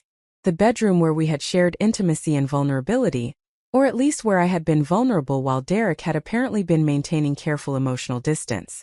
These spaces would soon belong to someone else, becoming part of other people's stories rather than mine. I found myself not feeling the attachment to the house I had expected. Perhaps the settlement negotiations had already accomplished the psychological work of separating my identity from this physical space and the life I had lived here with Derek. Or perhaps my real home had always been Clarity Wellness, the space I had created entirely through my own vision and effort, which would continue belonging to me regardless of what happened to the marital residence. The house was just a building, beautiful but ultimately replaceable.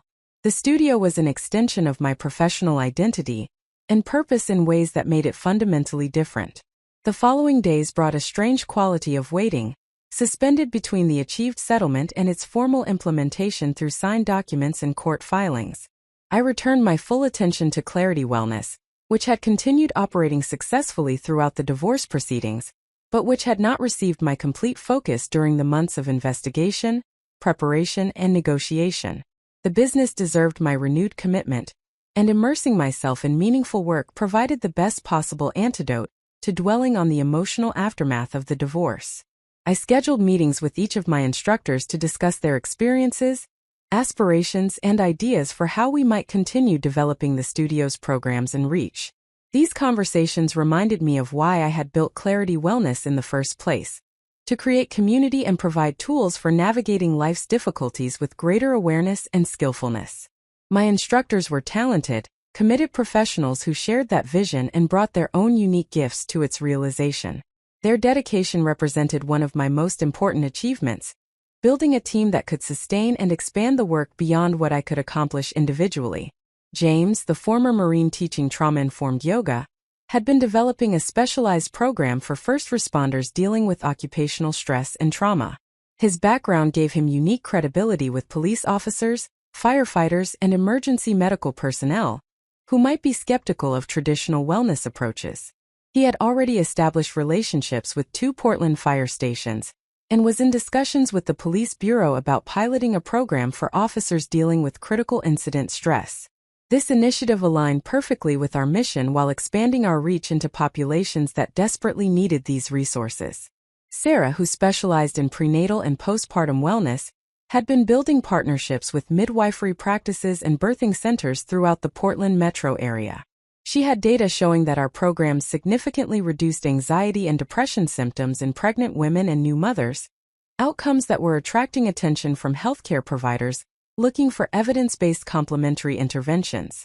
Sarah wanted to expand these partnerships and potentially develop a training program for other prenatal yoga instructors who wanted to incorporate trauma-informed and mental health-aware approaches into their teaching. Marcus, who taught mindfulness-based stress reduction protocols, had been approached by several major Portland employers about developing customized workplace wellness programs. Companies were increasingly recognizing that employee mental health directly impacted productivity, retention, and organizational culture. Marcus had expertise in adapting traditional MBSR curriculum for corporate settings, making the practices accessible to people who might be intimidated by more explicitly spiritual or therapeutic framing. These corporate partnerships represented significant revenue potential, while serving populations that needed but often lacked access to effective stress management resources. Listening to my instructors describe their visions and initiatives reminded me that Clarity Wellness was much larger than my personal circumstances. The business had become a genuine community resource, employing talented professionals and serving hundreds of people monthly. Protecting it from Derek's meritless claims was not just about defending my personal interests, but about safeguarding something valuable for everyone whose lives and livelihoods connected to the studio. That broader perspective provided meaning that transcended the personal pain of divorce. I also began meeting with my business attorney Jennifer Wu to discuss strategic planning for the studio's next phase of growth. With the divorce resolved and my sole ownership of Clarity Wellness confirmed, I had clarity to make long-term decisions about expansion, investment, and organizational development.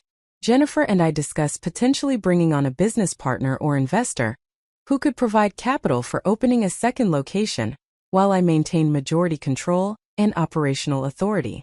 This structure would allow growth while preserving my autonomy and vision. Jennifer raised an important point about timing, suggesting that I wait until the divorce was completely finalized before making major business decisions or entering significant new agreements. The settlement was solid and Derek had no legitimate path to challenge it, but technically the marriage would not be dissolved until the court issued the final decree. Making major business decisions during this transitional period could potentially create complications if Derek decided to engage in last-minute legal maneuvering, though Jennifer considered this unlikely given how decisively the settlement had resolved all issues. This advice reinforced what I had already been feeling intuitively, that the current period was about consolidation and foundation building rather than dramatic expansion. I needed to ensure existing programs were operating excellently, that my instructor team felt supported and engaged, and that the business systems and infrastructure were robust enough to support future growth. Rushing into expansion immediately after the divorce would be reactive rather than strategic, driven more by desire to escape difficult emotions than by sound business judgment. My personal life during this foundation-building period remained relatively quiet and solitary. I spent evenings at home with Fortune, reading books I had not had time for during the intensive divorce preparation, and gradually beginning to envision what my life might look like as a genuinely single person, rather than someone in transition between married and divorced status. This imaginative work felt important, creating mental space for possibilities that had not existed when my identity was partially defined by being Derek's wife. Rachel visited for a long weekend as promised, and we spent hours talking through everything that had happened during the divorce proceedings. She listened to details I had not shared with anyone else, including moments of doubt about whether I was being too aggressive in protecting my interests or too unforgiving about Derek's betrayal. Rachel provided perspective I needed, affirming that my response had been proportional to the circumstances and that protecting myself did not make me vindictive or harsh. She also reminded me that Derek's choices had created this situation, and that I was simply responding to reality he had constructed through his deception. We also discussed practical matters about my future, including whether I wanted to remain in Portland or consider relocating to Seattle where Rachel lived with her family. Being closer to my sister and her children had definite appeal, but Clarity Wellness was deeply rooted in Portland's wellness community, and relocating would mean either selling the business or maintaining it remotely. Neither option seemed desirable given how much I had invested in building the studio, and how central it was to my professional identity and sense of purpose. Rachel and I visited several Portland neighborhoods I had never seriously explored, imagining where I might want to live once the house sold, and I needed to find new residents. The Beaumont-Wilshire area appealed with its walkable business district and family-friendly atmosphere. The Eastmoreland neighborhood near Reed College offered beautiful historic homes and proximity to hiking trails. I was not ready to commit to any particular location, but exploring possibilities helped me recognize that significant freedom would come with being genuinely single and making housing decisions based purely on my own preferences without needing to accommodate anyone else's needs or desires. The divorce settlement documents arrived from Catherine's office for my review and signature. The agreement was comprehensive, addressing every issue we had negotiated and incorporating all the terms we had reached during the mediation session. Reading through the formal legal language that would govern the dissolution of my 12-year marriage felt surreal, reducing complex emotional experiences to clinical provisions about property division, timelines, and mutual obligations. Yet this clinical precision was exactly what provided security and clarity, preventing future disputes by establishing clear terms both parties had agreed would govern our separation. I signed the settlement agreement after reviewing it thoroughly with Catherine, who confirmed that it accurately reflected everything we had negotiated and protected all my essential interests. Derek signed separately through Marcus Blackwell's office, and once both signatures were obtained, the agreement was filed with the court. The judge would review it to ensure the terms were legally sound and fair to both parties, then incorporate it into the final divorce decree. Barring unexpected complications, the entire process would conclude within another month. As this foundation-building period drew toward conclusion, I recognized that I had accomplished more than just protecting my business and achieving favorable divorce terms.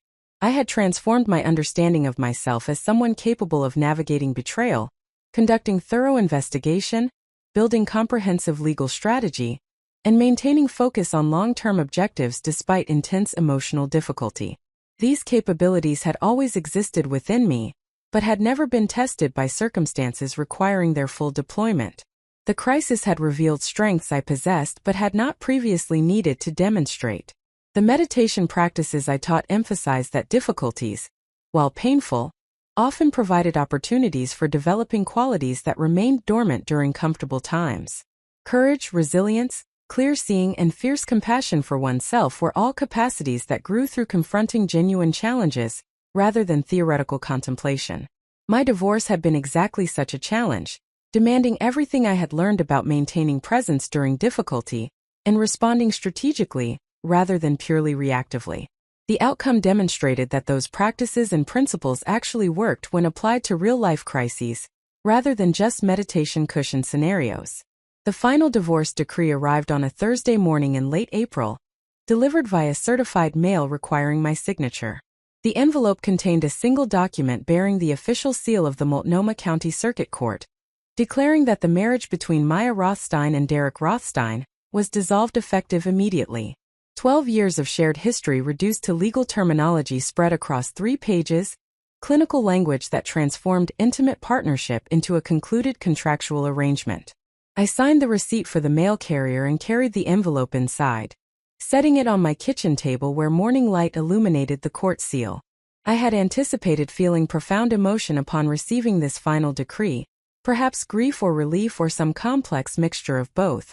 Instead, I experienced primarily a sense of completion, the recognition that a difficult chapter had concluded and new possibilities now existed that had been impossible, while legal proceedings remained unresolved.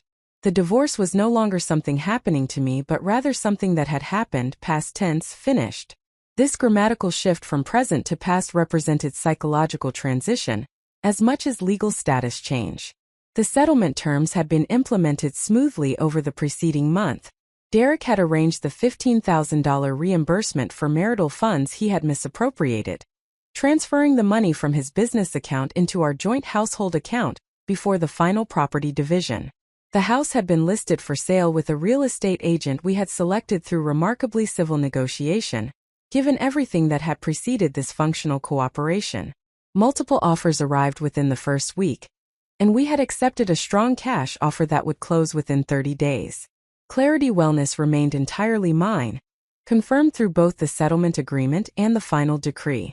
Derek had no claim, no interest, no connection to the business I had built. This legal certainty allowed me to proceed with confidence on strategic planning that had been on hold during the divorce proceedings. I could now make long-term commitments, enter significant contracts, and pursue expansion opportunities without any concern about how divorce litigation might impact business decisions or expose the studio to unwanted scrutiny. The execution of my post-divorce vision began with organizational restructuring that would position Clarity Wellness for sustainable growth. I scheduled a full-day strategic planning retreat with my instructor team, renting a small conference center outside Portland, where we could focus without the distractions of normal studio operations. The agenda covered program evaluation, instructor development, community partnerships, and preliminary exploration of whether and how we might expand our physical presence beyond the current Pearl District location. My instructors arrived at the retreat center energized and engaged, clearly appreciating the opportunity to contribute substantively to shaping the studio's future direction. I had deliberately not shared details of my divorce proceedings with most of them, maintaining professional boundaries between my personal crisis and their work environment. However, They had undoubtedly noticed the stress I had been carrying during recent months and perhaps sensed that some significant difficulty had been resolved, allowing renewed focus on collective vision rather than crisis management. Up next, you've got 2 more standout stories right on your screen. If this one hit the mark, you won't want to pass these up. Just click and check them out. And don't forget to subscribe and turn on the notification bell so you don't miss any upload from us.